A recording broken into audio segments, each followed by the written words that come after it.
Good evening, all my little Pokemons. He's here with you tonight, and I'm a little off-centered. Let me fix that. There we go. I'm feeling pink and fluffy tonight, but ta-da, as is. So, tonight's going to be a thoughts video. And going along the lines of the last few thoughts I've had, we're going to talk about another series of Star Wars TV show stuff. Now, my last thoughts video recorded, and I try to upload these at least in order, was about the Star Wars series Clone Wars. And as Disney acquired Lucas Films and all that hoo-ha, they abruptly stopped Clone Wars production mid-season 7. Was it 6? It's the one that's just kind of halfway there. In any case, they stopped it. They did finish it later, but they stopped it so they could start on their own Star Wars TV project. That one being Star Wars Rebels. Now, Rebels was... Clone Wars was set between episodes 2 and into the middle of 3 by the end of it. Rebels was set somewhere after 3, but before really episode 4.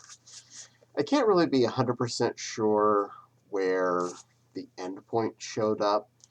I'm assuming it was before Rogue One would have been, but that's one of those don't quote me 100% on the exact timeline point, because Rogue One literally is as episode 4 begins, it ends. Like, to the T, that's the function of what's happening. Ergo. Anyway, so, the actual thing I'm going to talk about, not about timelines that are not really that important to most people. It's just weirdos like me. Weirdos like me that are wearing pink fluffy things on their Mewtwo's. Go figure. Anyway. So, like most shows in general, you start off with a season where it's the Get to Know Your Neighbors season. I've complained about this in Clone Wars. I've complained about this on almost every version of Star Trek. And this one is definitely no exception. I don't necessarily feel the entire first season was so much Get to Know Your Neighbors, but most of it was. And the characters were still fresh. And they were a lot of talking down to the audience of what's going on, stuff like that. It's just people that are coming into this who are Star Wars fans, big Star Wars fans, already know what's going on. Most that's for new viewers who just found this as a Star Wars thing. So, to that, you have to give any show a pass because they're trying to get new viewers, not just appease everybody that already exists. But it didn't take long to at least have some character development on the different characters. We start off on a planet that's kind of meh, kind of an Imperial control, but not excessively. And we have some early rebels-y type people that are trying to raid and steal stuff for the poor and the downtrodden due to this war that's been going on. And we have an orphan boy who's been on his own for far too long and illogically has been surviving, and well, like most of the time whenever that kind of thing happens. And he's apparently force sensitive, and we figure that out. Turns into a a main to-do of this series. By the way, spoiler alerts again. If you haven't figured out when I'm talking about an entire series, there's bound to be stuff I'm going to spoil, so if you haven't watched it all yet, or you're really in tune of seeing it without any spoilers, watching this is a bad idea. Uh, anyway, so as you do, the little band of rebels, which is led by Twi'lek, Green Twi'lek, I can't remember her name off the top of my head. There's a young Mandalorian girl, and big fuzzy creature type guy, and Kanan, the in disguise Jedi. Not very in disguise. He blows his cover constantly.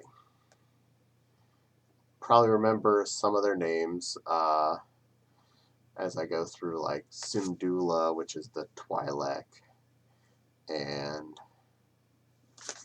yeah, that's all that's coming to my head right now. Ezra being the little, foundling boy that they run into each other as the rebel-y people are stealing stuff. He tries to steal it from them. They end up getting together. This is the basic plot of the first episode. He ends up joining their group. Big yaha happiness. He figures out that Kanan's a Jedi because the holocron cube he has calls to him. He finds a lightsaber. And eventually, they all join together. Kanan figures out he's force sensitive, starts training him. This is main canon plot through the whole thing now. So now we have the connection character that everyone wants to be, which is Ezra, who, I'll be honest, at least in the first couple seasons, I didn't want to be him as much. I was like, waiting for you to become something better. We're focusing on the lame, not quite Jedi, trained by a not quite great Jedi Knight. So, yeah. But we have a lot of good Rebel action, a lot of good supply rating stuff, interactions with Imperial equipment. So a lot of good eye candy for the Star Wars fans out there. A lot of cool ships do show up, like a TIE carrier, which did get made into some of the Star Wars miniatures behind me. One of the coolest large ships that came out because it had little docking points on the bottom. You can actually dock the little miniature TIE fighters onto while it's on its stand, just like they'd be on it if it was a ship. So it's I know it's like it's a pointless plug for that toy, but it was actually pretty darn cool. So we go through a bunch of stuff. Things keep getting worse for the citizens of these planets. Things escalate.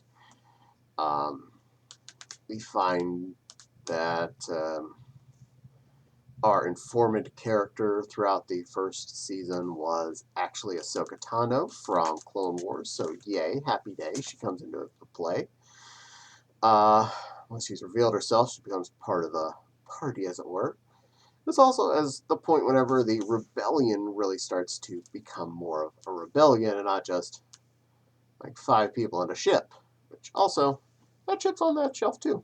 Top shelf. I believe it's the one to the farthest right next to Daisy Duck's head there. Be the ghost.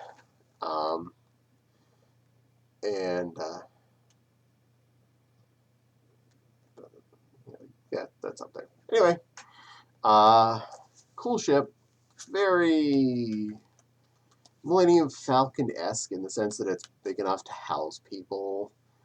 They live in the ship, so it made for a good host unit. As we proceed on, though, things get more interesting. Darth Maul does show up.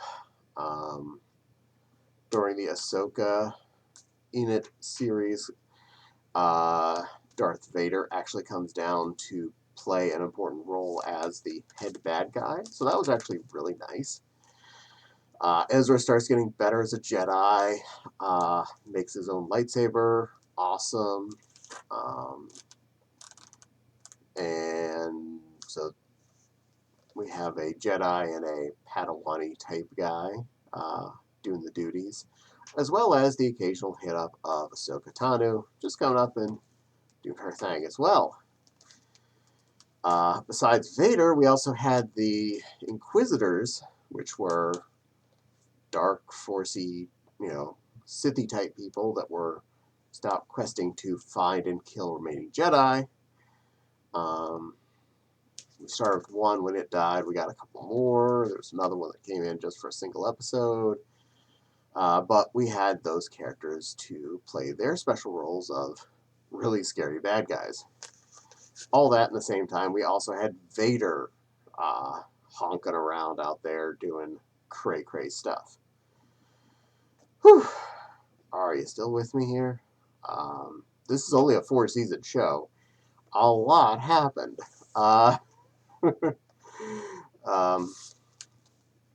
Eventually, we start having a real rebel base on another planet. More actual setup with ships being docked there besides the Ghost and the Shadow, the little tiny ship that goes in the back of it. We do raids, get other ships. We do raids, get other pilots. We actually end up with Wedge and his gunner from episode 4. Jansen, I think? Jansen. Sounds like right. Anyway, we rescue them from the Imperials. They become a couple of the initial pilots in this little rebel squad.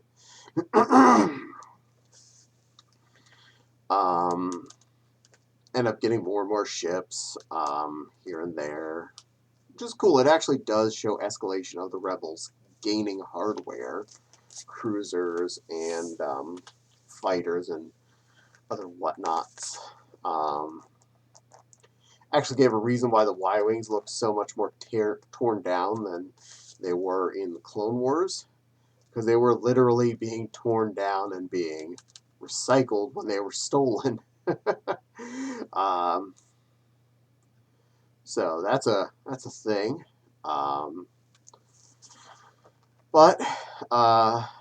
So they stole those particular Y-Wings, and they became part of one of the many sects' arsenal.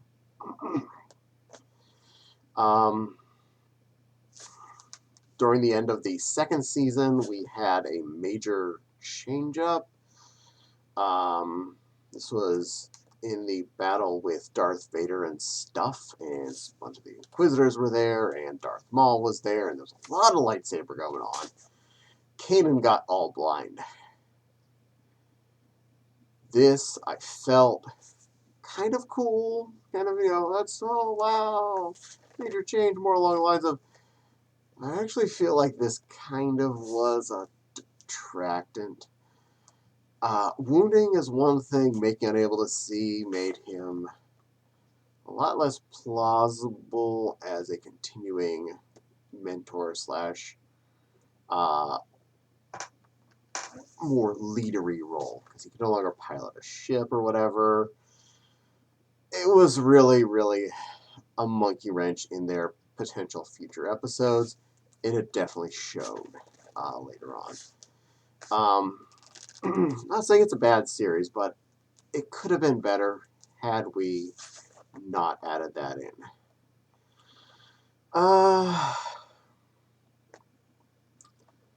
Things progress. Rebels get stronger. Ezra gets older. He actually grows up into more of a teenager than a kid. Good. So he's more useful. He gets a little dark sidey there for a while. But not too much. Does clean himself up. We introduced Thrawn, Grand Admiral Thrawn, really important character in the Star Wars universe, especially expanded universe. Grand Admiral Thrawn is scurry. Every time he's been ever in a book or anything, he was scurry. And this show did not, detract from that. He was badass. All right, so he was smart as all smarts. And there's a reason why. There may only be mostly humans in the Imperial Army. He's not. But he's amazing. That's why the Imperials let him be there. Talk about your segregation groups. Imperials really were anti-alien. You were more or less human or not on their team. They enslaved everything that wasn't their flavor. And until we hit episode 7, yeah, 7, the newest series start, the Imperials were all basically white guys too. So not only did you have to be human, you had to be white. There was not much flavor difference there. And they're all British for some reason. Never really got that. No British anywhere. No England, no UK. But they all had a British accent. Thumb Wars really did sum that up pretty well. Go Thumb Wars.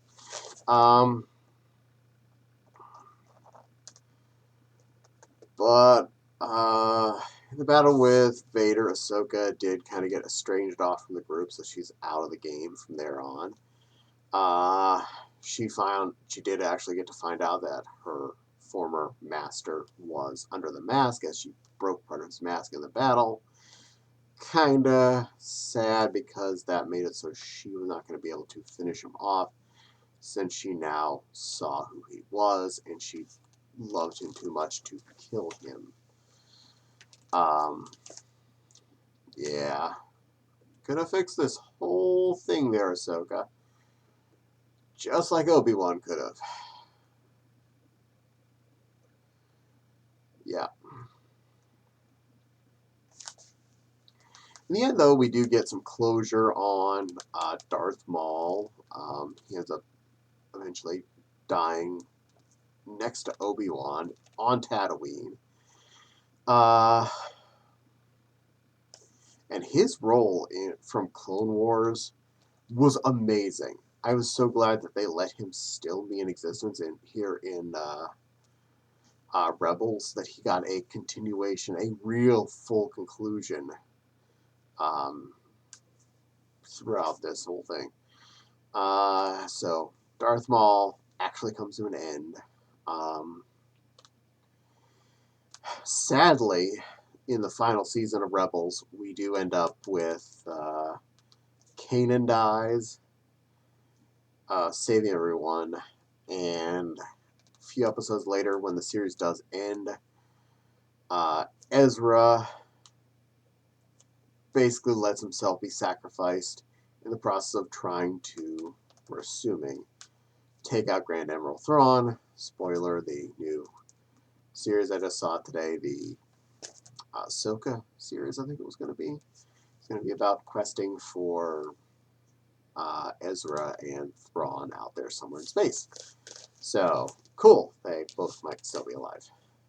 Anywho, all